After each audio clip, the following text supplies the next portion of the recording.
we find that Moshe Rabbeinu began rebuking them, chastising them. The Torah makes it a point. Achrei, after he had smitten Og and Sichon. So Rashi cites the Midrash. Why did he choose now to rebuke them and not before?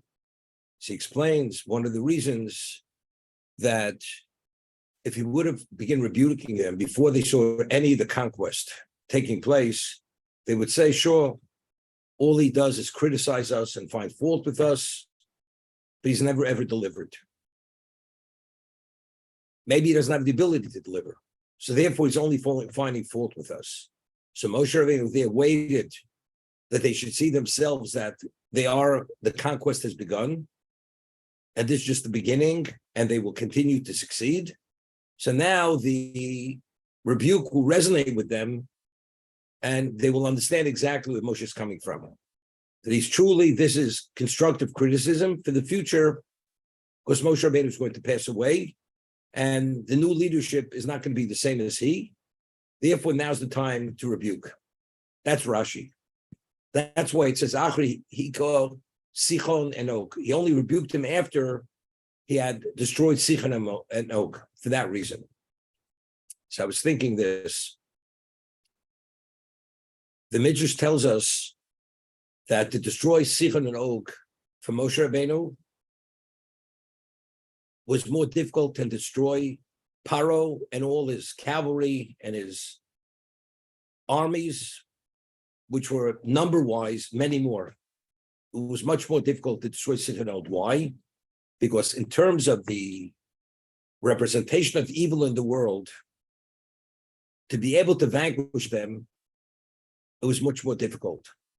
Og and Sichon, what they represented in terms of the evil force, it's a much more difficult force to remove. We find Moshe himself was the one who killed Sichon and Og. No one else was able to kill them, these two giants. And only Moshe was able to. That's what it says in the Midrash. And the Midrash continues saying, and the truth is, Moshe Rabbeinu should have said Shira after he destroyed Sichon and Og, as they said Shira after the sea had closed on the Egyptians and destroyed the Egyptian armies. He should have said Shira. David Melech had said Shira for Moshe, which he had lacked, to acknowledge the destruction of Sichon and Og. Which Shira did he say? Every Shabbos we say, Hodu Lashem Kitov Kilum Chasto. And those Hodus, the 26 Hodu, Lashem Kitov Kilum Chasto, it says, L'Sichon Melech Mori Kilum Chasto, Log Melech Haboshen Kilum Chasto. We acknowledge that destruction of these two giants, and we receive their land, Kilum Chasto.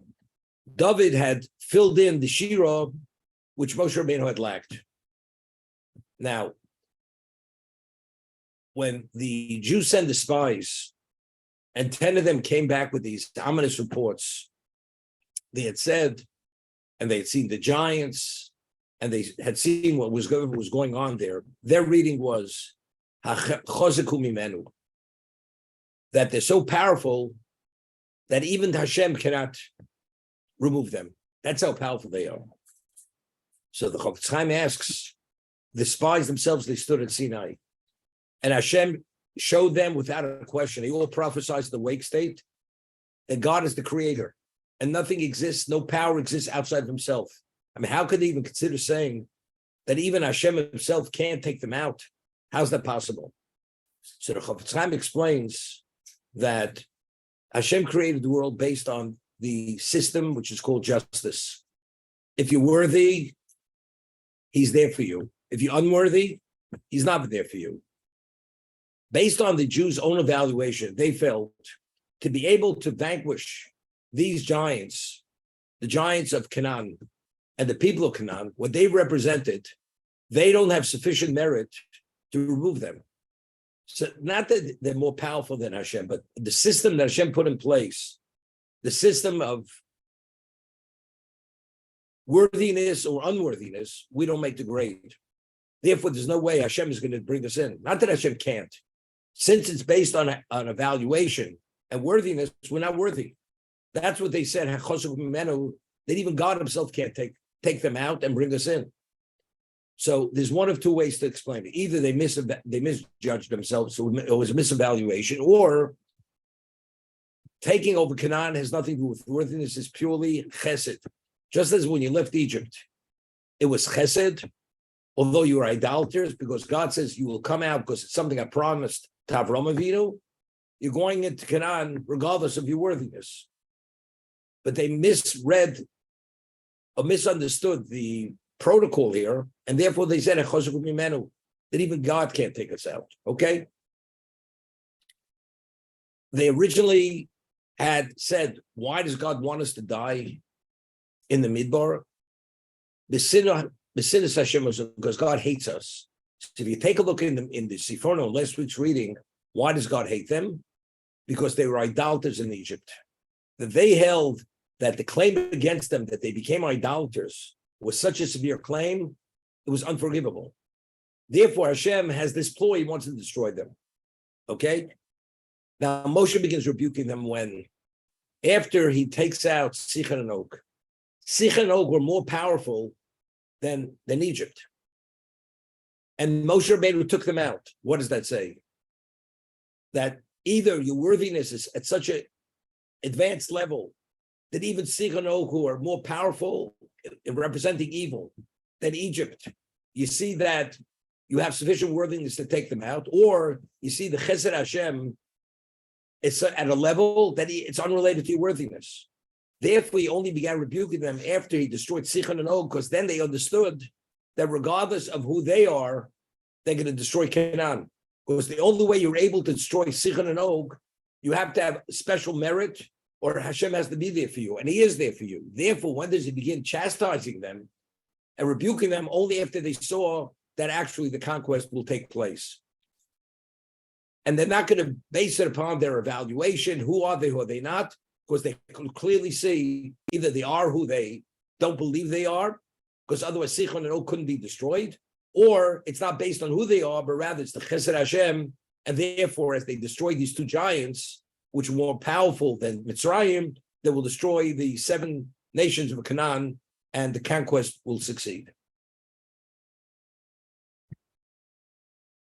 He said, when we suggested we're going to establish a judicial system,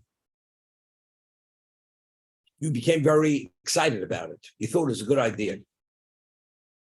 Because why should you adjudicate all the cases? We could have various echelons of judges adjudicating the cases. But Moshe Rabbeinu says, and the truth is, I knew your intention was not for a good reason, because he said, who is it better to study from? Somebody who sacrificed the Torah, or the student who did not sacrifice the Torah? But that's not the point I want to make. So he mentions that to be a judge, you have to have certain qualifications. You have to be chachomim. You have to be nevonim. So Rashi over there says, when Yisro originally had said, how many characteristics, attributes, or qualifications does a judge need? He needs 7. 7.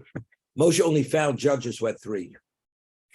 I mean, there was few had all 7, but the vast majority did not have all 7 of these qualifications.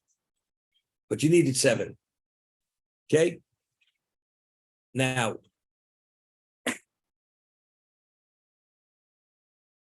what touched me, why 7? You need 7 prerequisites to be that judge, to be able to adjudicate cases.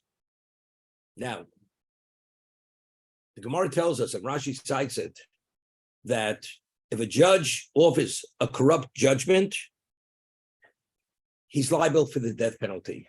I mean, not in court, God will take him out. Why? He mishpat la Hashem hi. Because mishpat is God. When you cross that line, it's because you corrupted justice. It's not you took money illegally. A person steals $1 million.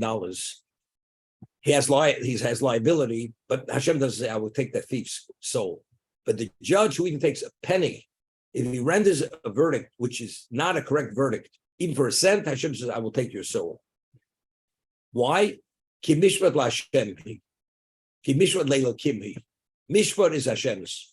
So Rashi says, take a look at Rashi in last week's parsha, because when the judge gave that illegal verdict and he took the penny from one person and gave it to the other person, even a penny, Hashem says, now what you're making me do, I have to go and I have to return that penny to the one who you victimized due to your corrupt judgment. That's key. Mishpat lalakimhi. Mishpat is Hashem's. Because you're going to put me in a position, I must reimburse or compensate the victim for what was taken from him illegally. Therefore, you deserve to have your soul taken. That's Chazal. What's it all about? Why, if a man steals, regardless of the amount, he doesn't deserve that his soul should be taken. But the judge who renders a corrupt judgment, he deserves that his neshama should be taken. He deserves to be taken out. So what I once explained, but I said much more now, that the Medrash says, "Im yesh din lamato, ein din lamalo." That if there's human justice on the terrestrial level, God says there's no divine justice. Initially, you find that God, when he created the world, he wanted to create the world with the attribute of justice. But because he saw the world is not able to survive divine justice, he created the world with Rachmim. He coalesced it with Rachmim. But factually speaking, you have to have accountability. Without accountability, the world can't exist. So although the accountability is not on the divine level, but minimally it has to be accountability on the human level. That's the judicial system. You have to have justice. What's the justice? The courts. And God set certain criteria, what they have to meet, certain standards. So what is the judge doing? The reason why God says there is no divine justice is because there's human justice. That keeps things in order. But what happens if the judge is corrupt and there is no justice in the world? God says, if that's the case, I have to intervene. There has to be divine justice. If there's divine justice, this is midas hadin. If there's midas hadin, we're talking about suffering beyond our understanding. Who's the cause of that suffering? The judge who did not behave properly. If the judge would have told the line and his verdicts would have met the standard of truth, there's no reason for divine justice. But if the judge fails, even for a penny, he's bringing divine justice into the picture. So he's the cause of all the suffering in the world. Therefore, he deserves that his neshama should be taken. That's how I understand. A thief who steals, he steals. But the judge, where he's in the position to prevent divine justice, and he causes divine justice, therefore that's his level of liability. That's did lamati, did lamalo. There's no terrestrial justice, there's divine justice. So what I said was this. What are the prerequisites for a judge to be responsible within the context of terrestrial justice? You need 7 characteristics. 7. He was only able to find 3. All 7 he couldn't find Moshe Rabbeinu. So it bothered me, why 7? 7 is teva. We always speak about it. 7 always connotes the physical existence. Creation was 7 days. So therefore, the 7 characteristics which the judges have to possess, their qualification to be fully functional, to address the terrestrial, which is the physical creation, that you have to have 7 of those prerequisites. He was only able to find 3. And as a result of that, ultimately, the system failed. The judges themselves didn't have all those qualifications. As a result of that, they became corrupted. And ultimately, there was divine justice, which actually brought about whatever it is, the Churban Abayis, the exiles, and whatever else followed for that reason. That's firstly. That's one thing I said. Additionally, I said, Hashem says, if the judge takes a penny illegally, his verdict from one person to another, I have to give that penny back to that original person who was victimized. Once God has to enter into the fray, when God has to come down to the terrestrial level to give back that cent, what is that? That judge brought God into the justice. That's God's justice. I'm going to compensate the person who was victimized by the judge.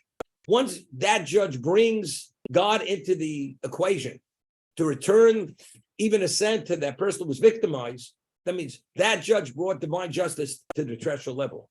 It's not only if there's no terrestrial judgment, there'll be divine judgment, but rather he brought the judge because that victim has to be compensated. Who's going to compensate that person for even the cent that was taken from illegally due to the verdict that was corrupt? It was that judge. So that judge brought God to be the judge to bring back, to compensate that penny. Therefore, I will take you in the Shema, because you're the one who brought God into the equation to be the judge. That's what I said. So 7 characteristic is what to address the whole totality of existence.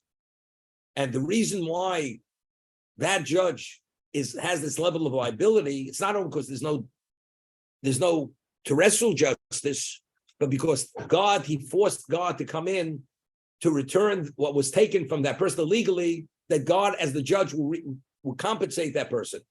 Therefore, he's liable for bringing divine justice into the world. I want to complete the thought. The Gemara says, but a person who renders a judgment which is truthful, God says, you're my partner in creation. A judge who renders, he says, din emes labito, a verdict which is truthful beyond any doubt. God says, you're my partner in creation, because that's the other side of the equation. So if the judge toes the line and he makes sure if it's not exactly 100% truthful, he disqualifies himself. God says he's my partner, because of his level of integrity and standard of justice, that's why the world continues. So Mara asks, if this is the downside, this is Mark, your point, who wants to be a judge? Who wants to be? You never want to be in that position. You cross that line, you know, God takes your life. Who wants to be a judge?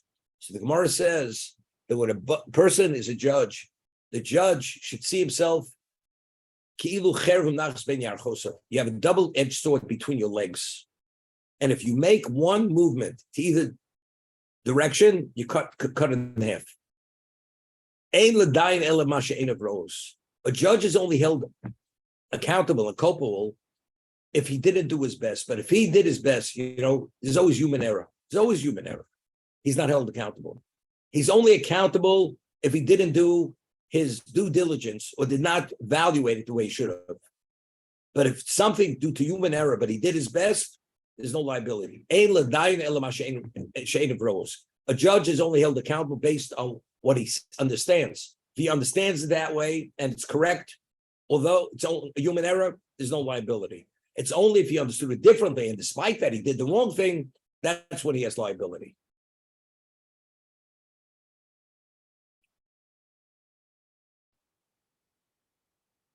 Rosh Rabbeinu says to the Jewish people that God became angry at me because of you. That's what he says. Now, why did he forfeit the right to go into Eretz Yisrael? Because he struck the rock.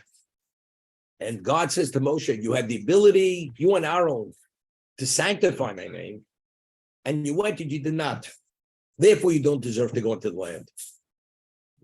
So what is he blaming the Jews? Factually, Moshe failed. Hashem said he should speak to the rock, he struck the rock. But he says, no, because of you, I'm not going in. I mean, they may have created the scenario for Moshe to fail, but ultimately, why is Moshe not going in? He's not going in because he failed. He should have struck the rock, he should have spoken to the rock. So why is he blaming the Jews? Right? How do we have just a simple understanding? Now, I once asked the question,